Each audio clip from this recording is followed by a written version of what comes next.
here's the job we're doing. This is a move out, move in job.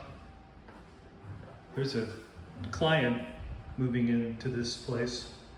So what we're gonna do is the move out cleaning as well as deep clean these floors. This is all hard floors. And it's gonna need a good thorough DISE process.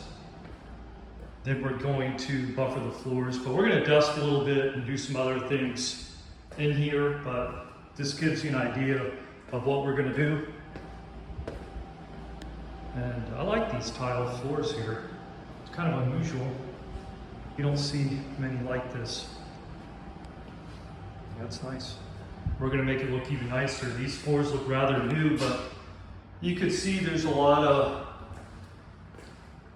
looks like construction dust, all that. So we gotta remove that too.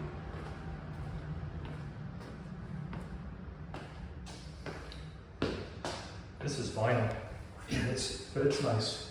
So we've got to do a deep clean, thorough dust and DISE process, and then we'll start the floors. Stay tuned.